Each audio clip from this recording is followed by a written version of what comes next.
अस्सलाम वालेकुम। आज की ये वीडियो पेयर ऑफ वर्ड्स और पेयर ऑफ वर्ड्स को याद करने के आसान तरीके के बारे में है। पेयर ऑफ वर्ड्स क्या होते हैं, कहाँ इस्तेमाल होते हैं, स्टूडेंट लाइफ में इसका कहाँ कहाँ इस्तेमाल है।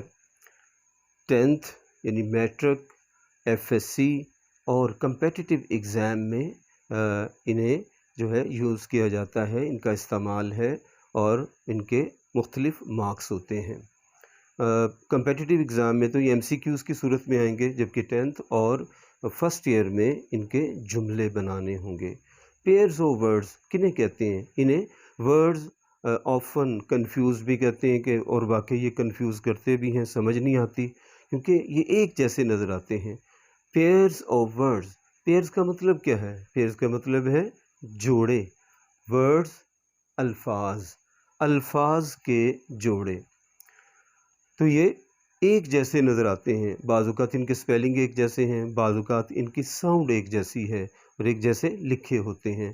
तो अब जो मुश्किल पेश आती है स्टूडेंट्स को कि इनमें फ़र्क कैसे करें और इनको याद कैसे करें, आज हम आपकी ये कन्फ्यूजन दूर कर देंगे और इंशाअल्लाह ताला आप दूसरों की कन्फ्यूजन भी दूर करेंगे। तो सबसे पहले हम पेयर ऑफ वर्ड्स को समझते हैं। पेयर्स ऑफ वर्ड जैसे नाम से ही ज़ाहिर है, पेयर्स जोड़े, वर्ड्स अल्फाज, अल्फाज के जोड़े, अल्फाज के मुख्तलिफ जोड़े। लेकिन इससे पहले हम आपको ये भी बताते चलें कि पेयर ऑफ वर्ड्स की 3 शक्लें हैं। ये 3 शक्लों में आ सकते हैं और पहली शक्ल का नाम क्या है? Homonyms, second homophones, third one homographs. अब जल्दी से हम आपको इनका डिफरेंस बताए देते हैं। होमोनिम्स, होमो का मतलब है सेम, एक जैसा, एंड निम्स, निम्स नाम को कहती हैं, एक जैसे नाम वाले, हम नाम अल्फाज। और ये क्या है? एक जैसे नाम होते हैं और इनके बाजू स्पेलिंग एक जैसे भी हो सकते हैं और बाज़-औक़ात डिफरेंट भी हो सकते हैं, लेकिन इन्हें सेम, इनके प्रोनंसिएशन एक ही है। फॉर एग्ज़ाम्पल बेयर, ये नाउन है, एनिमल का नाम है। सेकेंडली बेयर, ये वर्ब है, जैसे बर्दाश्त करना।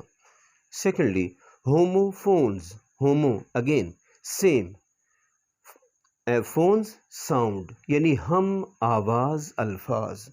ये कैसे होते हैं? इनके प्रोनंसिएशन एक है, इनके साउंड एक है, लेकिन इनके जो स्पेलिंग है वो डिफरेंट हो सकते हैं। एग्ज़ाम्पल हेयर, सुनना ये वर्ब है, एंड हियर यहाँ। इसी तरह आई पर्सनल प्रोनाउन है, यानी मैं, और आई आँख। इसी तरह टू एंड टू, ये to go, to eat, to drink, to write etcetera. And too TOO, he is too weak to walk. Next homograph, homo same, graph writing, यानी ऐसे अल्फाज जिनके स्पेलिंग एक जैसे हैं। Example lead and lead, lead graphite, जिनकी ये lead pencils बनती हैं, एंड लीड गाइड, ठीक है, गाइड करना। अब हम आपको बताए देते हैं कि ये जो पेयर ऑफ वर्ड्स हैं और इनकी 3 शक्लें हैं, इन्हें हमने याद कैसे करना है।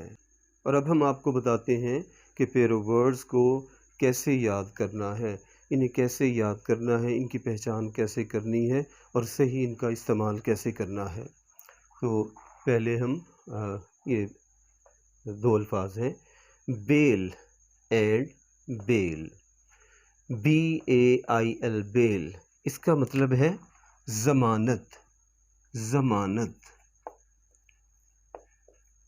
ही वॉज रिलीज्ड ऑन बेल, और दूसरा बेल है, इसका मतलब है गट्ठा।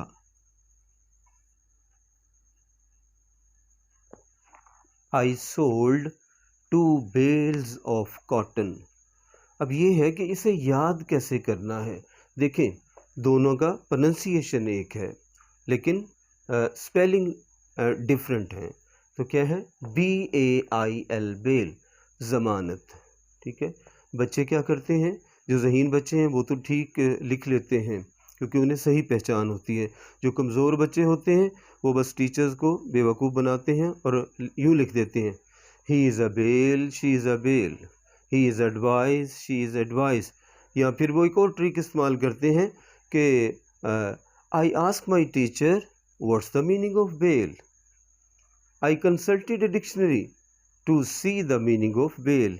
यानी अपनी तरफ से वो सेंटेंस लिख देते हैं लेकिन एग्जामिनर को पता चल जाता है और उन्हें फिर 0 मार्क्स मिलते हैं। आपने ऐसा नहीं करना। तो इसका ट्रिक क्या है? ट्रिक ये है कि देखें, BAIL बेल इसका मतलब है ज़मानत और BALE बेल इसका मतलब है गट्ठा। आपने दोनों अल्फाज याद तो कर लिए, दोनों मानी आपके जहन में हैं, लेकिन बाज़-औक़ात भूल भी जाते हैं। तो इसका ये तरीका है कि इनमें से एक वर्ड अच्छी तरह से याद कर लें, बढ़िया तरीके से याद कर लें। यानी ये ज़मानत है बेल, BAIL बेल। तो ये आप ये वर्ड याद कर लें अच्छी तरह। He was released on bail. तो दूसरे का मतलब आपको पता तो है लेकिन आप कंफ्यूज हो जाते हैं, तो दूसरे का मतलब ऑटोमेटिकली आपके सामने आ जाएगा, BALE बेल, गट्ठा। अच्छा, इसी तरह एक और भी ट्रिक है कि ज़मानत BAIL बेल और JAIL जेल, इनके स्पेलिंग एक ही हैं।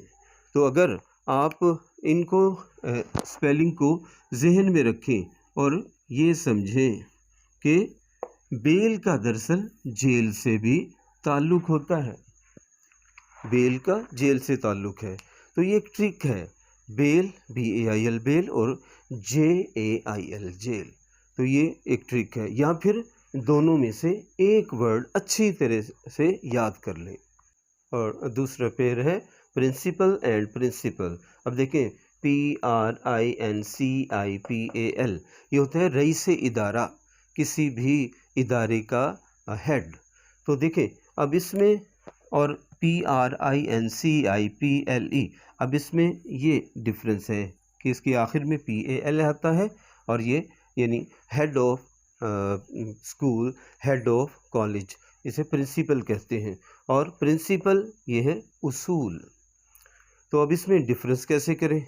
तो इसका ये तरीका है कि प्रिंसिपल PAL को याद कर लें अच्छी तरह से, और PLE इसका मतलब वैसे ही क्या होगा, उसूल होगा। तो ये है रईस इदारा, रईस इदारा या हेड ऑफ इंस्टीट्यूशन, और ये है उसूल। अच्छा, अब एक और ट्रिक आपको बता देते हैं कि देखें, प्रिंसिपल या तो मर्द है और या औरत है। मर्द है MAN मैन, ठीक है। तो मैन या वोमन WOMAN, तो मैन या वोमन ये क्या है? अगर ये प्रिंसिपल है तो उसमें भी देखें MAN मैन में A आता है, ठीक है, ये एक ट्रिक है। और PAL में भी A आता है। तो ये एक तरीका है याद करने का। ये हार्ड एंड फास्ट रूल नहीं है, लेकिन एक ट्रिक है। अगर आप इसे समझें तो ये इंतहाई आसान तरीका है। तीसरा, बज़ाहिर ये इसके स्पेलिंग आपको यूँ लग रहे हैं कि GAOL, ये गोल पढ़ा जाता है, लेकिन नहीं, याद रखिए, ये मैंने स्पेशल इसीलिए लिखा है कि ये गलत प्रोनाउंस होता है। ये जेल है, GAOL, इसका प्रोनंसिएशन है जेल, मतलब भी जेल है। The prisoner was, the accused was sent to jail, not गोल। अब इसे गोल नहीं पढ़ना, आपने जेल पढ़ना है। और उसकी क्या निशानी है? जी के बाद A पहले आता है, और जेल में भी जे के बाद A पहले आता है। तो ये जेल है, इसे प्रोनाउंस भी जेल ही करना है। नेक्स्ट, गोल, गोल मंजिल को भी कहते हैं, ठीक है। I'll achieve my goal, We shall achieve our goal, ठीक है, ये चीज़ जहन में रखिए। और 4 नंबर, पोर, पोर मसाम को कहते हैं। हमारे बॉडी में कितने मसाम हैं, और इसी तरह ये मसाम है, और इसी तरह POUR, पोर, किसी चीज़ को उंडेलना, यानी जग से गिलास से पानी को उंडेलना।